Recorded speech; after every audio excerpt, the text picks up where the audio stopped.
So I'd like to explore with you some of what I found at the Centro Espanol building the other day.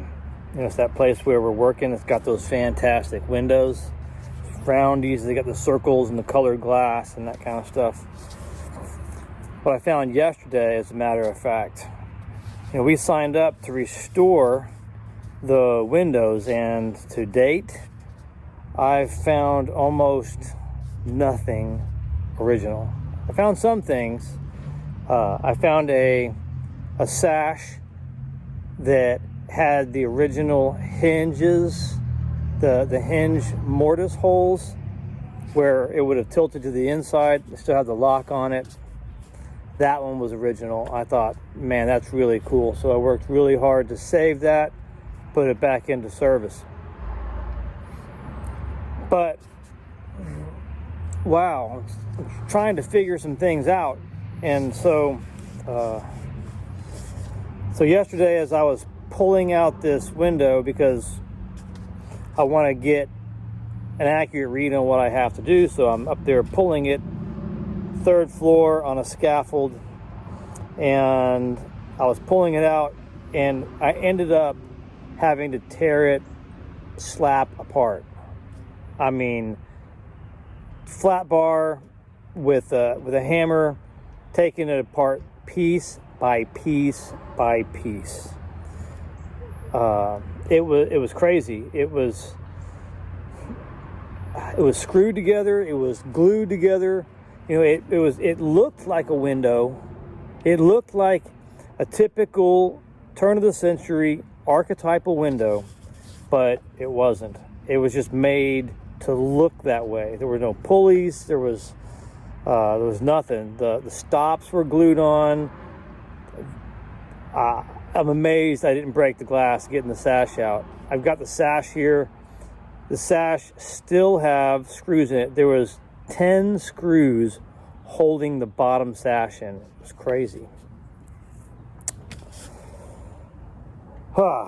So I tore it apart, you know, got a bottom sash out and discovered what I discovered on many other jobs that I've been on before, that these are attempts at copying an archetypal window, that while they got the look approximately right, it just falls so miserably short, you know.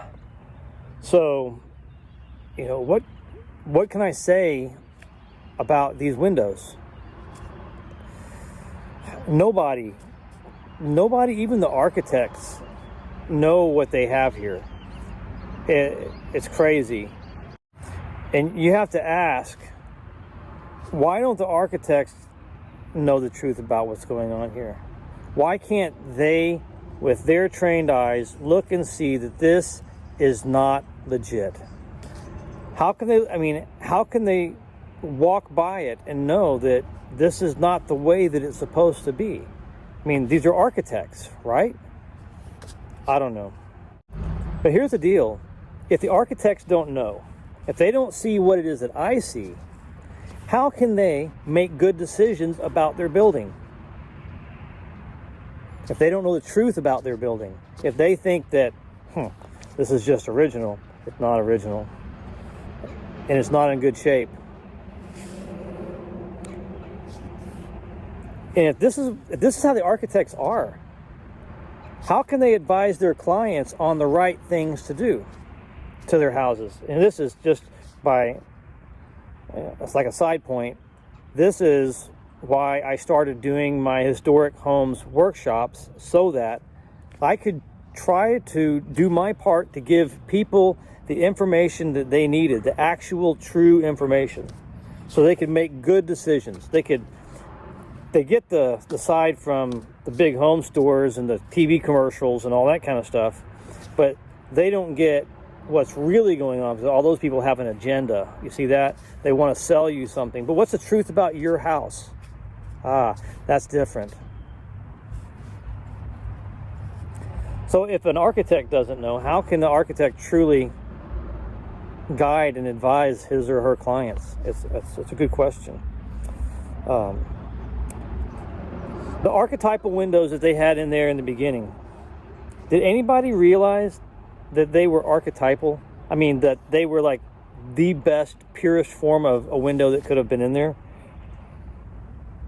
I don't think they realized how good that they were. It's cliche, but we often don't realize what we have until it's gone. We don't realize what we have until it's gone. And at the Centro Espanol, that's what we have a case of. We don't realize what we had until it's gone. What was there was so good. And now, what I dealt with yesterday, it's just junk. So why, having removed a model of what was there before, here's a good question, all right? Somebody along the way removed a perfectly good, well, maybe it was rotted, maybe it was in need of maintenance. Maybe somebody just got the wild harebrained idea, hey, I'm going to make some windows and put them in the building. Why would somebody not see what's there and then ask the question, why is this here? Why is it built this way? Did these people who came before me not know anything? Why would somebody reinvent the wheel? Why would they not build it exactly the way that it was before? Why? I don't know. Well, maybe it's because it's not these original craftsmen, people like to call the hut builders. A hut builder takes a design, takes his hut, and when it falls down, he tries to improve on it and makes it better. A hut builder, at least, sees good design and copies it. If he doesn't copy it, a good hut builder will try to improve on the design. That's the thing about an archetypal window. That's what makes it archetypal, is that you can't improve the design. You see that? Now, there are other things that people will do to a window, other innovations, yes, competing innovations, but they haven't improved that design that came out, that emerged at the turn of the century in the 1920s. Nobody's improved it. They've competed with it, yeah. Energy efficiency, you have an energy efficient window with double paned glass, okay? You do. But it only lasts 15 years. So now you have to buy, 6 or 7 of them every 100? I guess that's more efficient for the people who would sell them to you. Here's something. People ask me, because I make windows, and I have videos of me making windows, and people have asked me before, hey Steve, how come you don't glue those joints? I'm asked this countless times. And I always wonder, why do people automatically gravitate to glue? These are people who are making things, apparently. And when they make things, they glue it, right? Well, so I don't know why people gravitate towards that, but the window makers of old knew something about glue. They did. They knew not to use it. They knew not to use it. Every single window that I've ever worked on, none of them have ever been glued. In the corners, where they come together, they don't glue the joints. They don't. There's a reason. Why don't the window makers of old, why didn't they use the glue? Well, perhaps like the people who ask me about glue, maybe they tried glue, and over time they realized, well, that's probably not the thing to do. They probably realized it's better to use tight, well-fitting joinery. So that way, if the house moves, maybe the window will move with the house. And if something happens, and maybe they did get a bad piece in there, they can take it apart and fix it. Because that's what made sense to them is, not all trees are made perfect, right? You get some bad trees, and man, maybe that piece is bad. What if you had to take it apart and fix it? You wanted to be able to do that, and if you glued that joint, you were screwed. And you couldn't do it. So, window makers, door makers, cabinet makers, they rarely used glue. I've never seen them use glue in these historic windows. Historic doors, I don't see them use glue. You know, they use pegs and they use nails, you know, and things like that. Sometimes they use steel nails. You know, the older ones, they have these wood pegs to hold everything together, but no glue. You glue it, that's the last time you'll ever repair it. I can promise you that. So here's an interesting thought. Sears Craftsman. They used to sell this cutting tool that had these little cutters on it. It's spun around, put it on a table saw, you put it on a radial arm saw, and have these cutters, and usually it came with 3, and it came as a kit. I've got like a box, and the cutter's in the center of this little box, and surrounded by the cutter, it's like a wheel, surrounded by the wheel are all these little cutters that fit into the wheel itself. You mount that onto a table saw, and you make moldings. It's a really cool tool. Well, some of those cutters include you've got a screen molding cutter is included there. You've got an OG cutter. You've got like a cabinet door lip cutter. But you know what else is in there? A sash cutter. There's a window sash profiling cutter that comes in most of those kits. You know, I'm not sure when that tool was popularized. Maybe it was in the 50s. But something you should think hard about, really, is in the 50s. Say it did come out in the 50s. Why is there a sash cutter in there? Why include a sash cutter in the Sears Craftsman table saw molding head? I mean, you have infinite numbers of cutters you could choose. Why a window sash cutter? It's really an interesting question. But I'm going to take it a little bit further. You know, I have this friend of mine, Jim Chandler, in Houston, Texas. He sent me a really nice gift. He sent me a mint condition Stanley 55. You know what a Stanley 55 is? It's a really nice antique molding plane. It comes with all of these blades, and you can cut it. You know, and you can cut like beads. You can cut OGs. You can cut flooring, tongue and groove, all kinds of stuff. And you know what kind of cutter comes with it? A sash cutter, a sash profile cutter, so you can put it in your plane. Now this comes out. I mean, I'm not even sure when this thing was invented, but late 1800s probably. Okay, so why is there a sash cutter with all of those OGs and bull noses and quarter round type blades? Have you figured it out?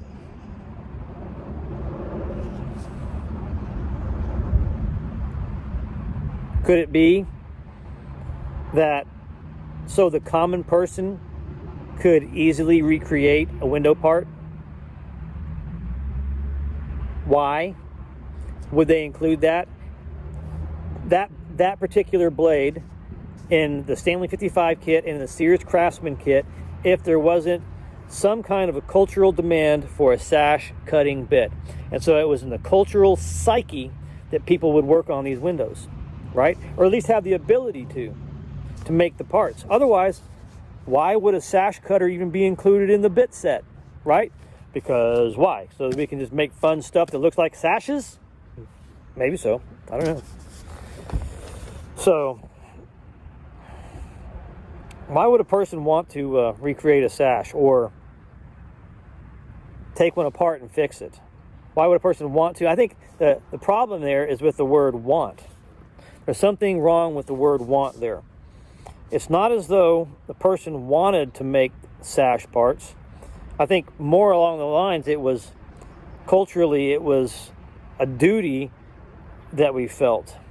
But not duty in the burdensome type way. It was a duty in that this is what we did, and culture kind of expected this out of us. Think about it. Many of us are wired this way too. You know, buildings didn't just build themselves. It took many people a lot of labor to put those buildings there, a lot. And someone might rightly point out that there was a whole lot that was mechanized at the turn of the century, and there was. Mechanized, yes. Sped up, yes. But what about the people?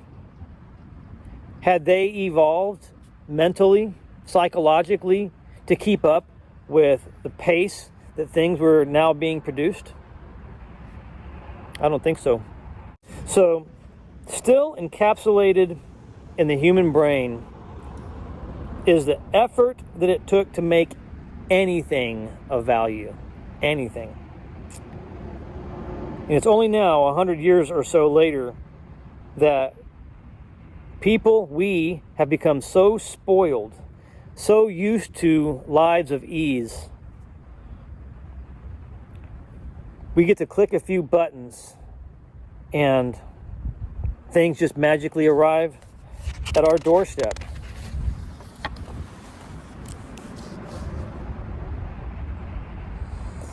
But it wasn't that long ago that people weren't this way. We lived differently. It wasn't that long ago that if somebody wanted a chair, that person had to go cut down a tree. They had to mill the tree, saw it into logs. They had to let the logs season. They had to cut those logs into smaller segments and smaller components. They had to hand cut mortises and tenons. Not to mention making many of their own tools. Did we mention that? Not only are they making their own mortises and tenons, a lot of times they made their own chisels and saws. They literally shaped useful objects out of raw materials with their bare hands. And if you yourself weren't the one felling the tree to make the boards to assemble the house in which the chair could be made, you were busy contributing something else of value to trade. Because work was hard. We had to make the things, the useful things that we made in such a way that it was worth the time and the effort. We didn't make things so they'd intentionally fall apart in a year or two. We made things so that we didn't have to make them again, because making was hard. Making was serious business, and well, to me it still is serious business. So that's the context in which the Centro Espanol building was made. It was built to stand the test of time. It was made so that not only would it stand the test of time, it would work in alignment with the forces of nature already at work. So these windows, as ornate and decorative as they were made to function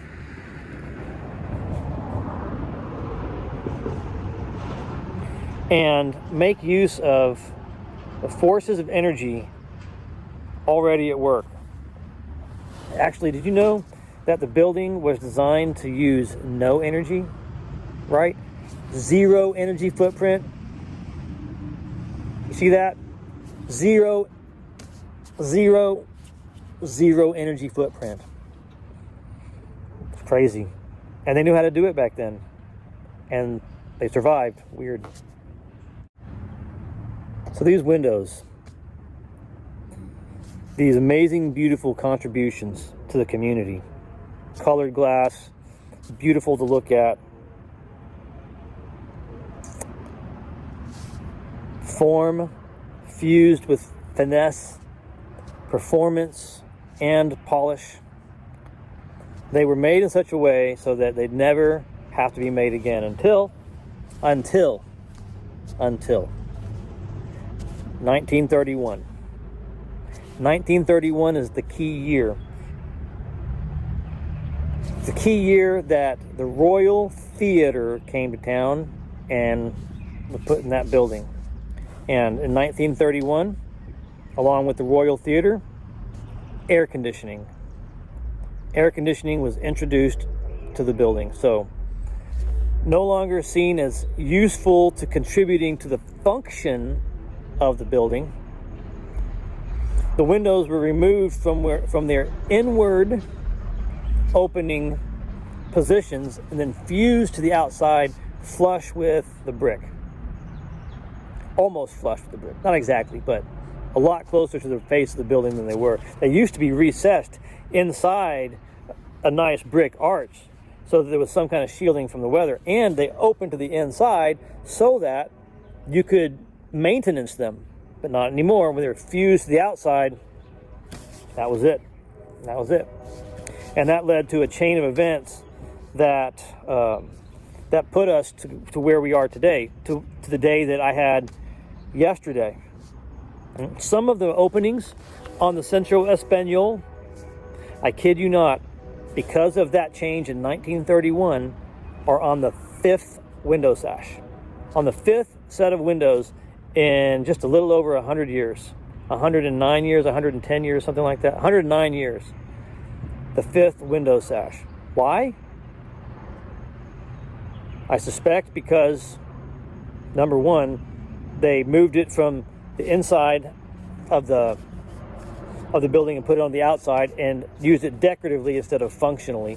And also because somebody I think in the 80s took the original windows out and put some kind of lookalikes in there. Now they're just rotten, termite eaten, falling apart, and glued and fused in there. It's crazy. But nobody knows about this but me and you now. It makes me wonder what happened.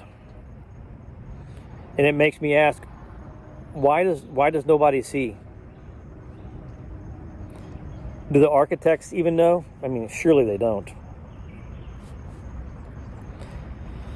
If they did, maybe they would be horrified. So why, having opened up this simplest of windows yesterday, to find it rotten, full of termites, fused shut and glued and screwed down, built in such a way so that the only way to address the problem is to start over? Why would somebody do that? Why would somebody just not take what was already there to begin with and recreate that? Why reinvent the wheel? Well, maybe they never took the time to look at those cutters from the Sears Craftsman set and ask the question, why is this sash cutter in here? Maybe they never took the time to look at the Stanley 55 and ask, why would they put a sash cutter in here? Maybe they didn't even know what's a sash cutter. I don't know. If they did, maybe they would have taken a different approach, and I would not have to be making a new window from scratch. But the window I'm making from scratch, it's like the one that was originally there, and that's what's going to make this building worthy of being a museum. Love you guys. Over and out.